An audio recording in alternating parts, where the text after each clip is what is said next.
सबसे पहले आपको उस सियासी सोच के खिलाफ दस्तक देनी है जो दलीय और दलों के नेताओं के बीच के मतभेद में देश के मतदाता को ही अपमानित करती है। आज आपको सबसे पहले उस राजनीति के खिलाफ दस्तक देनी है जहां विचारधारा की भिन्नता पर वोटर को ही गाली दी जाती है। याद करिए राहुल गांधी क्या कहते रहे। राहुल कहते रहे हैं कि वो असली हिंदू हैं, उनका हिंदुत्व बीजेपी के हिंदुत्व से अलग है क्योंकि उनका हिंदुत्व गुस्सा अहंकार से दूर रहता है। राहुल गांधी कहते हैं कि वो नफरत के बाजार में मोहब्बत की दुकान खोल रहे हैं। लेकिन क्या अपने ही नेता के विचार, बयान और सोच को कांग्रेस के बड़े नेता रणदीप सुरजेवाला नहीं मानते? सवाल इसीलिए क्योंकि हरियाणा की सभा में रणदीप सुरजेवाला कहते हैं बीजेपी के समर्थक राक्षस हैं। जो राहुल गांधी की सोच है वही बात क्या उनके नेता नहीं मानते? नफरत के बाजार में मोहब्बत की दुकान खोल रहा हूं। आपका बाजार नफरत का, मेरी दुकान मोहब्बत की। भारतीय जनता पार्टी को जो वोट देता है और भारतीय जनता पार्टी का जो समर्थक है वो राक्षस प्रवृत्ति का व्यक्ति है। राहुल गांधी भारत जोड़ो यात्रा में निकलते हैं तो बीजेपी समर्थकों के साथ भी प्रेम से बातों की कहानी देश में सुनाते हैं, लेकिन वही बात उनकी पार्टी के रणदीप सुरजेवाला नहीं सुनते। सुनते होते तो रविवार को हरियाणा के कैथल में सभा करते सुरजेवाला बीजेपी सरकार पर सवाल उठाते उठाते बीजेपी के मतदाता को राक्षस न बताते। राक्षसों, भाजपा भाजपा के राक्षसों, राक्षस हो तुम लोग। भारतीय जनता पार्टी को जो वोट देता है और भारतीय जनता पार्टी का जो समर्थक है वो राक्षस प्रवृत्ति का व्यक्ति है। मैं आज महाभारत की इस धरती से श्राप देता हूं। रणदीप सुरजेवाला किसे राक्षस कहते हैं? क्या हरियाणा में बीजेपी को वोट देने वाले 45,69,000 मतदाताओं को राक्षस कहा जाता है? क्या दुष्यंत चौटाला की पार्टी को वोट देने वाले 18,58,000 वोटर को रणदीप सुरजेवाला राक्षस बोल रहे हैं? क्या देश में बीजेपी को वोट देने वाले 22 करोड़ 90 लाख वोटर रणदीप सुरजेवाला की नजर में राक्षस हैं? आशंका कोई न रहे, इसलिए एक बार फिर से बयान सुनिए।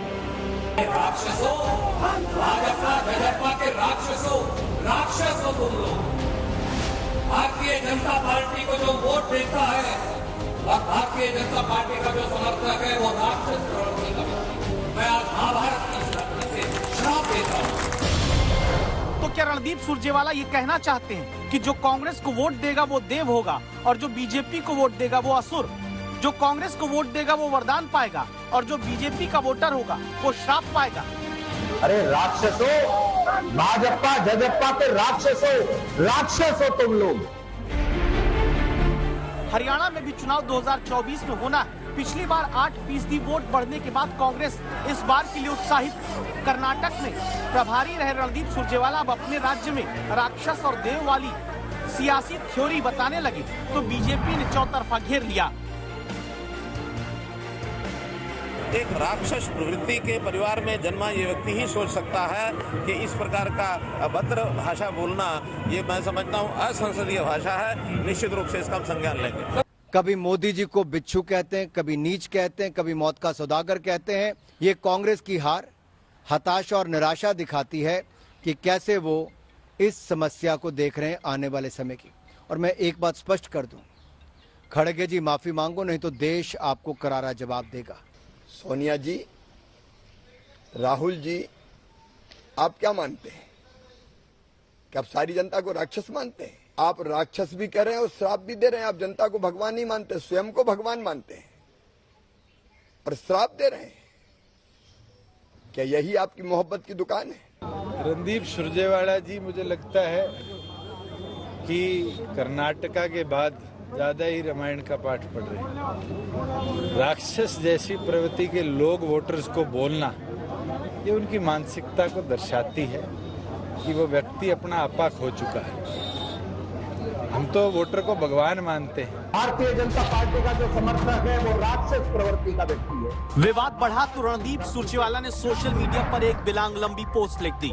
बीजेपी के वोटर को राक्षस बोलने से जो सेल्फ गोल होता सियासत में देखा, उसके बदले सफाई में लिखी पोस्ट की शुरुआत रणदीप सुरजेवाला ने इन शब्दों से की। लिखा, भरा नहीं जो करुणा से, जिसको जन जन से प्यार नहीं, शासक नहीं वो असुर है, जिसे किसान, मजदूर, अबला, युवा से प्यार नहीं। शासक यानी बीजेपी सरकार को असुर कहते। रणदीप सुरजेवाला से सीधा सवाल है, सियासी लड़ाई बीजेपी से तो राक्षस बीजेपी का वोटर क्यों, जो देश का नागरिक है। Obviously, I mean, isn't it this thing that the economy is being plundered? There is a large-scale corruption in the Modi government that has been flagged by the CAG reports.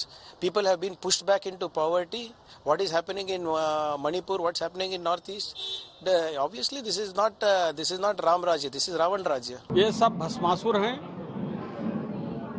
Randeep Surjewala जी ये स्वयं को और कांग्रेस को ही नष्ट करेंगे और इस भस्मासुर के ही खुद का नाश होगा और कांग्रेस का नाश होगा। अरे राक्षसों, क्या सुरजेवाला बीजेपी को वोट देने वाले आम नागरिक को राक्षस इसलिए बोलते हैं क्योंकि राहुल संसद में प्रधानमंत्री तक की रावण से तुलना कर चुके हैं। रावण दो लोगों की सुनता था, मेघनाथ और कुंभकर्ण। वैसे ही नरेंद्र मोदी दो लोगों की सुनते हैं, अमित शाह और अडानी। प्रधानमंत्री को रावण और बीजेपी को वोट देने वालों को राक्षस कहने तक कांग्रेस के नेता पहुंचे, जहां निशाने पर अब लाखों करोड़ों नागरिक रख दिए गए हैं। वो राक्षस प्रवृत्ति का व्यक्ति है।